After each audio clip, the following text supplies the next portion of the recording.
Tonight, I want to take you inside a conversation. Not just any conversation, but one you'd never hear at a press conference or see in a campaign ad.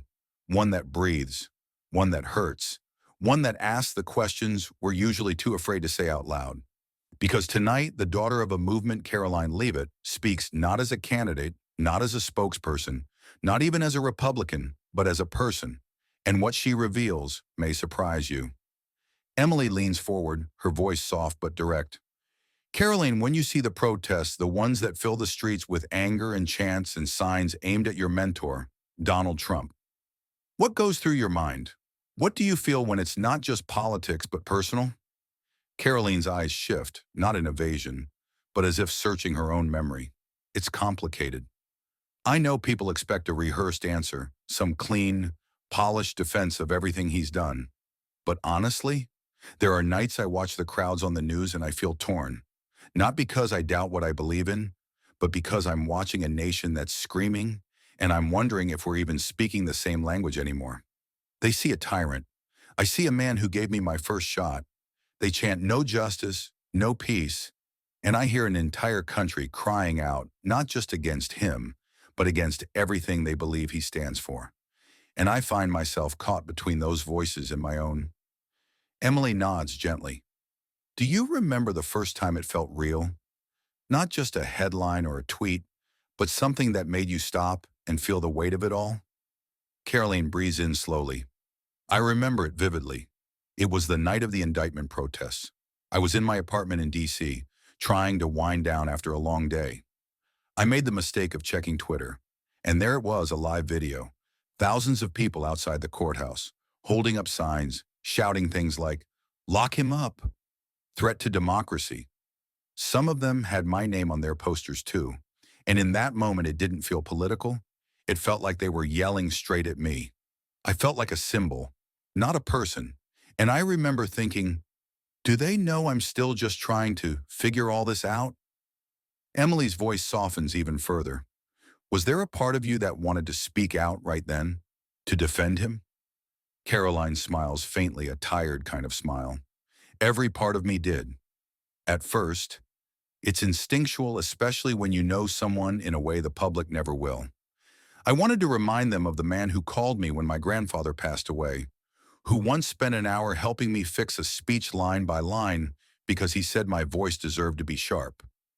But then I paused, and I thought, what would defending him sound like to them? Would it help, or would it just harden the lines further? So instead, I listened. I played that live stream 3 times, not to agree, but to understand.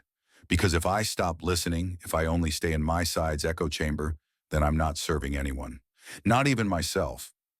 Emily tilts her head, her curiosity deepening. Have you spoken to him about the protests? About how they make you feel? Caroline's face becomes more guarded, but her voice remains open. We've had conversations, not always easy ones. He said things like, they hate me because they fear me, or, we're fighting for the soul of this nation, Caroline. And I get that, I really do. But sometimes I wish we could talk less about the war and more about the wounds, because I've seen people on the other side, immigrants, single moms, young activists, and they're not all evil or misinformed. They're scared. They're passionate. And I've come to believe that anger is just fear in disguise. I've tried to say that to him, but he lives in a world where admitting doubt is seen as weakness, and I refuse to live that way. Emily takes a small breath. How has that tension affected you, not as a public figure, but as Caroline? Caroline's voice lowers, more reflective now. It's forced me to grow up faster than I wanted, to ask questions people my age usually avoid. Like, who am I when I'm not defending him? What do I believe when no one's watching? I've spent nights walking the streets of New York alone after interviews, headphones in, not playing music, just pretending I belong somewhere. Because sometimes I don't even know where I do belong. And the hardest part? Knowing that if I say any of this too loud, my own side might turn on me. Emily's expression is filled with compassion. Do you ever feel lonely? Caroline doesn't answer right away. Sometimes I sit in coffee shops and just watch people laugh, like truly laugh. And I wonder if they know how lucky they are to just be, to exist without the burden of constantly justifying who they're connected to. And there are days when I feel like I'm just borrowing air from a version of myself I haven't fully met yet. Emily leans forward, her voice barely above a whisper. Has anyone ever said something that stayed with you? Caroline nods slowly. Once, during a town hall in New Hampshire, a woman came up to me, an older Latina woman, probably in her 60s. She took my hand and said, Mihija, you speak like someone who hasn't yet chosen her chains. Don't ever let them put them on you. I didn't even fully understand it at the time. But now, I do. She was warning me about loyalty, about legacy, about the price of not choosing your own path. Emily's eyes gleam. Has it changed how you see your future?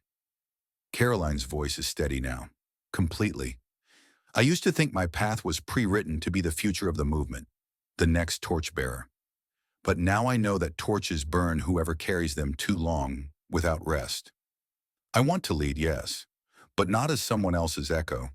I want to ask better questions, have harder conversations even with the people I love most. Because if I don't, then who will?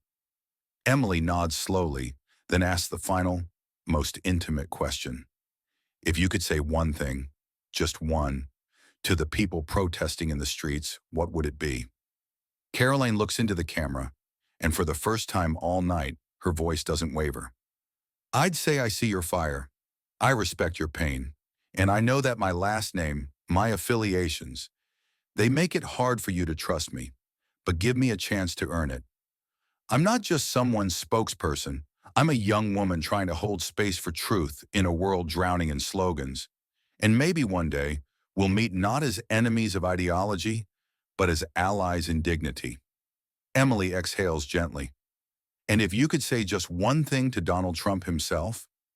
Caroline's jaw clenches slightly, then relaxes. I'd say, Mr. President, you gave me a platform, a purpose. But I hope you'll one day see that strength isn't just volume, it's listening. And I pray truly that one day we can both be remembered, not for the wars we won, but for the wounds we helped heal. Emily closes with quiet reverence.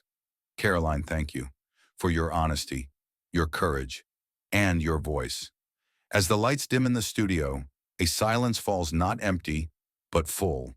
Full of everything unsaid, everything unprocessed, everything real. It is the kind of silence that doesn't ask for applause, but for reflection. The kind that wraps itself around the soul, urging the listener not to move on too quickly, not to brush past the weight of what was just shared. Tonight, Karoline Leavitt reminded us that even the most polished voices carry private storms, that the sharpest convictions can grow out of the deepest uncertainties, and that behind every bold political stance there lives a human being bruised by the world, shaped by it, but not entirely defined by it. She did not ask for sympathy. She didn't need to.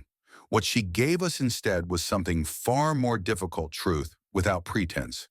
And in doing so, she shattered a mirror we too often polish. The illusion that leaders must always know, always win, always smile. She reminded us that it is possible to walk into a storm with open eyes, to speak unpopular truths, and to still question yourself when the cameras go off. That there is room in the public square for both fire and fragility, and that perhaps the most courageous thing a person can do is not to lead a movement, but to lead themselves honestly when no one else is watching. And maybe that's the story behind the story, that beneath all the headlines, the debates, the press conferences and policy papers, there is something far more intimate at stake: the quiet, nightly choice to remain human in a world that demands performance. Maybe the real revolution isn't in changing others. Maybe it's in daring to stay whole. Thanks for watching. If you enjoyed this story, don't forget to subscribe to our channel. It helps us reach more people and share more inspiring content. Your comments are incredibly valuable, and who knows, your words might just inspire someone else today. Let's keep spreading kindness together.